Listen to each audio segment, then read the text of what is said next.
So I'm sure any professional athlete and nutritionist will tell you that the best meal to have the night before a race is a KFC party bucket.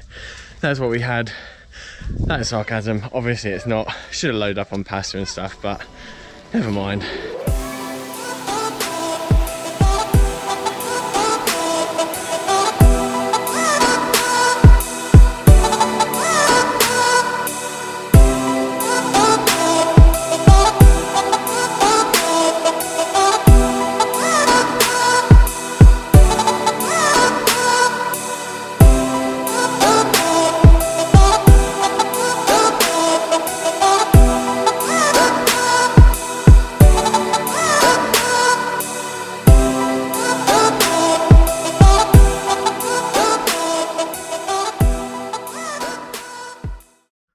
All showered and ready for the rest of the day. Guys, you have no idea how much it helps me out just by you clicking that like, by commenting and subscribing. Also, we had a giveaway at 200 subscribers. I will be doing another giveaway when we get to 500 subscribers. Now we have just hit that 250 subscriber mark, so thank you so much. And I couldn't do it without you guys, and I can't do it without new viewers like you clicking that like and that subscribe and the bell for notifications. Cheers, guys. It's me looking like a Wookiee, but I'm just getting ready for a 5k time trial.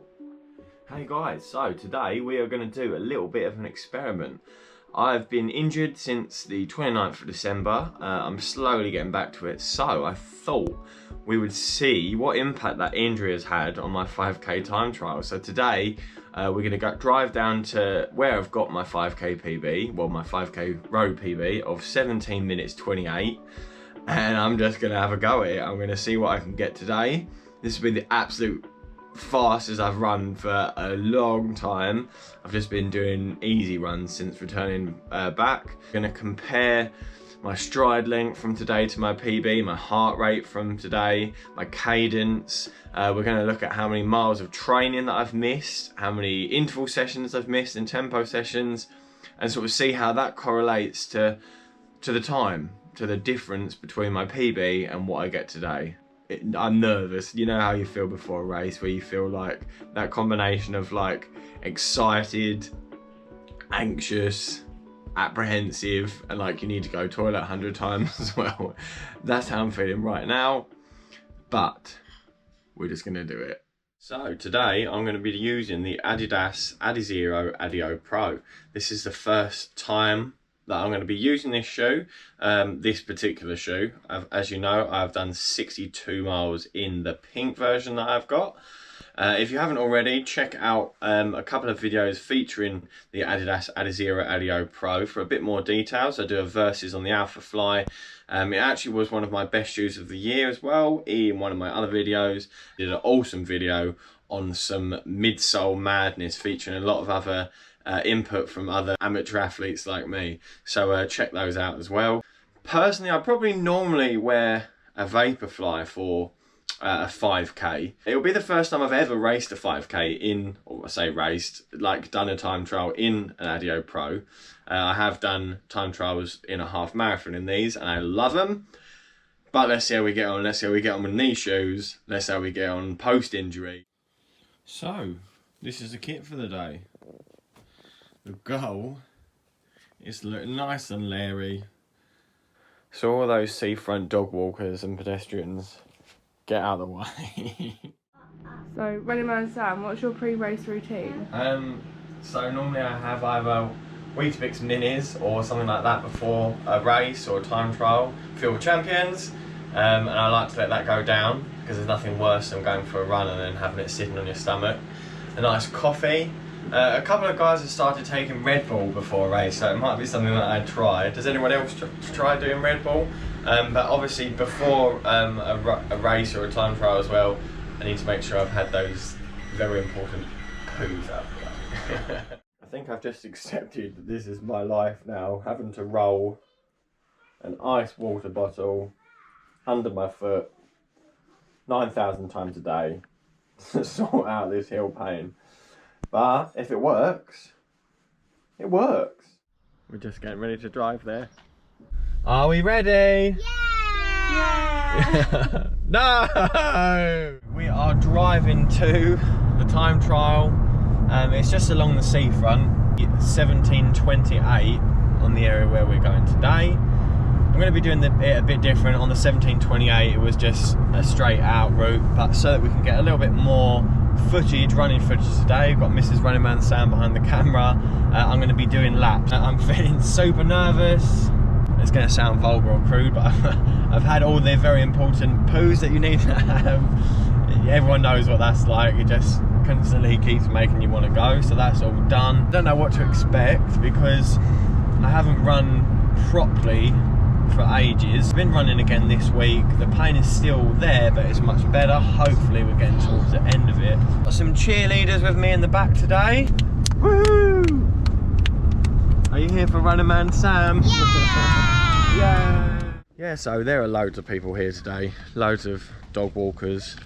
There's a horse in the background, so you can see it.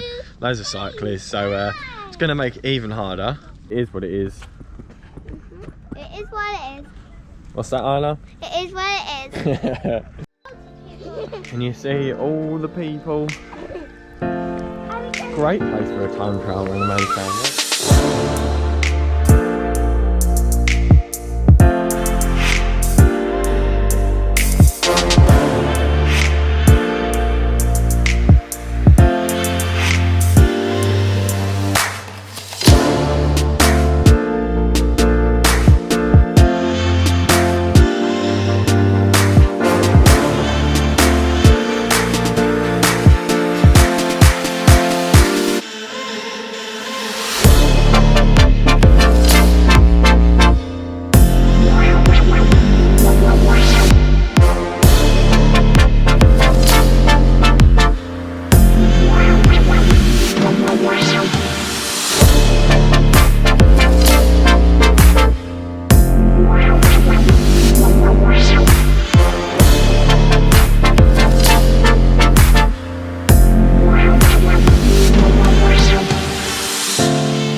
I almost was sick at the end.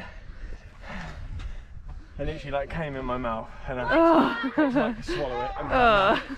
And I wish I took this off. Hang on, 3.12 miles, average pace of 5 minutes 58, which is a final pace of around about 18 minutes 34. That's amazing. So about a minute, just over a minute slower.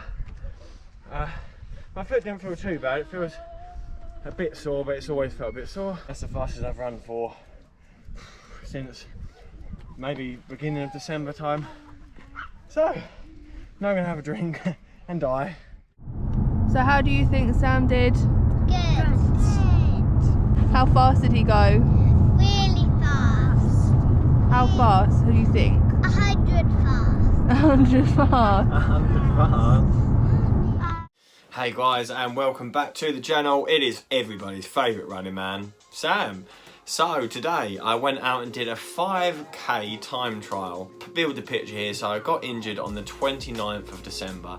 I've been suffering from plantar fasciitis for about 4 or 5 months until that point, and just carried on getting on with it. It was one of them things that it didn't really hurt when I was running because it was stretching out the plantar fascia and would hurt all the time afterwards. Long story short, basically what happened is I gave myself a compensatory injury. So because I was subconsciously trying to avoid the heel when I was running, I was landing more on the outside of my foot, on the 4 toes at the end, and ended up damaging the extensor tendons. So today what we're going to do is we're going to look at the time trial that I did today, the time that I got. We're going to verse it against my PB, look at how many miles I would normally have done by this point in the year. We're going to look at how many sessions that I've missed. and all those sorts of interesting things. We're going to compare cadence and heart rate and all that sort of stuff, just to see how much did that injury affect Running Man Sam's performance. We took the Adidas Adizero Adios Pro out for its first run today in this 5k time trial, and it felt great. I think it probably isn't my perfect choice for a 5k time trial. I still think for a 5k I do prefer just the zoomy feeling that you get from the Zoom X. It just is a little bit more bouncy, not as stable, so for a longer run I prefer the extra stability you get from this. I don't know, it still felt good today, and obviously I'm nowhere near PB shape, as we'll see from my results today. I do like running in this shoe. It just feels like you're much more in control than when I run in this, where it's sort of, I put my seatbelt on and hope that I don't crash along the way. Okay, so my 5k PB before this was set on the 28th of October last year around a track in this exact shoe here. So there was about 9,342,701 people out walking their dogs today. So I had to practice my dodging and ducking and diving skills today, as well as remembering how to run fast. So the time that we got today was 18 minutes and 34 seconds versus a PB of 17 minutes 28 seconds on the same course. A little bit quicker today if it wasn't for the fact that I was going up, down, and there weren't 9,000 million people out. But it is what it is, and the time is what it is, so we're going to talk about it as that, because there's no point talking hypothetically about what it could have been if I didn't have to do that. We're just going to talk about what we got. We go over my PB. We've got a little stats book here. We're going to make it a little bit fun, a little bit interesting. So we're going to talk about my PB of 17 minutes 21 seconds. My average heart rate for this was 156 beats per minute. And my cadence, which is obviously just your steps per minute on your left and right feet, was 177. So this was really good for me. I'm normally round about at peak fitness, round about between 170 to 180. Stride length was 1.63 meters. So that's from one foot to the next foot as you're striding. That's the distance that you're covering. Today, the stats and statistics for you are 18 minutes 34, as I said, with a cadence of 170, so obviously I'm not quite as steppy, I'm not I'm not stepping as quick as I was. Heart rate was wrong today, but for some reason my heart rate wasn't even reading until about a mile and a half in, and I just kept looking and I was thinking, oh, it's not even working, so I adjusted it. Look on the graphs, which I'm going to attach some of the statistics. I'm going to dot them all around on the screen here, but looking at that, it looks to be that my heart rate was more around the 178 to 179 area. So that's a massive increase in my heart rate. 156 on the PB and 179, let's say, because that's what my max was. And looking at the graph, it looks like it was there for pretty much all of when it started working. So that's a huge jump in heart rate there. With stride length, my stride length was 1.59.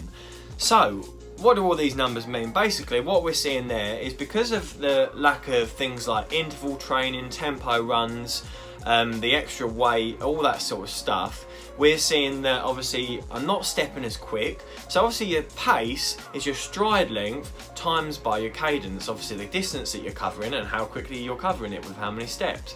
Obviously as well, my normal general fitness is nowhere near what it was. I'm going to go over my usual training. Not in mega boring detail, don't worry. It's not going to be like, oh God, Sam, just shut up talking. We're just going to talk about little bits of detail. So I haven't run properly for 80 days. I have run in this time, but that's when my decent training ended 80 days ago on the 29th of December. Normally run every week between 40 and 50 miles a week. So if we're talking about this point in time, if I had been doing that 40 to 50 miles of training, I would have, by this point in the year, have covered between 440 to 550 miles, only at 120 miles for this year. Which means that I have missed between 320 and 430 miles of training this year. Now that is a lot. That is what some people do in a year. I know like professional athletes do way more than that, but that's a lot. That's why I'm not as fit as I was. I'm missing on that training. In this time, in those weeks that I've missed, which is 11 weeks of decent training, I have not done any interval runs, any tempo runs, because it's just been a case of just seeing if I can survive the run and not be in too much pain. So I normally do 1 interval session and 1 tempo session a week. So 11 weeks, that means I've missed 11 interval sessions and 11 tempo sessions. And these are where we work on our paces, obviously, and our racing pace, and getting our sort of cruising pace much faster. Also a change in weight, obviously, where I've not been running 40 or 50 miles. Obviously I've been focusing a little bit more on the weight training just to sort of be doing something during this period. So I've gone from being 13 stone 7 when I did the PB, which is 86 kilograms, to being 92 kilograms today at 14 stone 7. So I'm carrying a bit of extra weight, which obviously some of it is muscle, some of it is because I haven't been able to run as much. So that's sort of like the implications of my injury on my 5k. I've added a little bit of weight, my heart rate's a lot higher, my stride length is shorter, my cadence is lower, and obviously my general fitness isn't there with the practicing things like the tempo runs and the intervals. Absolutely dead towards the end of that run. I said to Mrs. Running Sam that I actually threw up in my mouth and swallowed it again because I was just trying to get to that end. I just wanted it to be over with. As long as this injury is going and not going to come back, I feel confident that I can put the time and training in to get back to that level. As always, I've been Running Man Sam. We've been talking about some stats and statistics. We've been talking about this lovely little shoe here, and I will see you guys in a bit.